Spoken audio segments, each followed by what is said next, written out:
आज सुबह सुबह भोजपुरी के पावर स्टार पवन सिंह के 5वें एल्बम गाने को रिलीज किया गया है। SC फिल्म्स के यूट्यूब चैनल पर रिलीज हो गया है। गाने को लिखे हैं विजय चौहान, गाने में संगीत दिए हैं प्रियांशु सिंह, गाने को गाए हैं भोजपुरी के पावर स्टार पवन सिंह।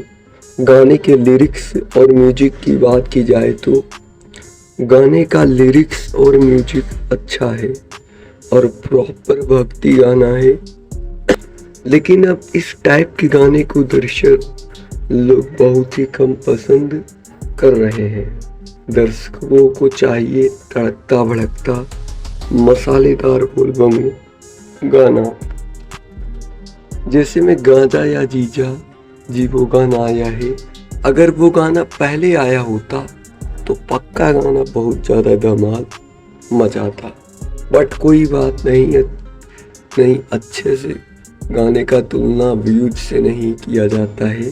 और आप लोग स्क्रीन में देख ही सकते हैं कि एक जीजा साली वाला देवी गीत गाना पे 400 मिलियन व्यूज मिला है और टोटल व्यूज की बात की जाए तो 8,900 मिलियन व्यूज मिला है इस गाने पर। और फिलहाल पवन सिंह का पहले का देवी गीत गाना देखिए, कितना मस्त पवन सिंह गाना गाए हैं।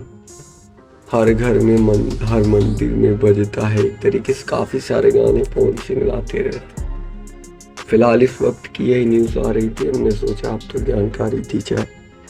और ऐसी ही भोजपुरी इंडस्ट्री से रिलेटेड तमाम न्यूज़ देखने के लिए आप हमारे साथ जुड़ सकते हैं। जी धन्यवाद।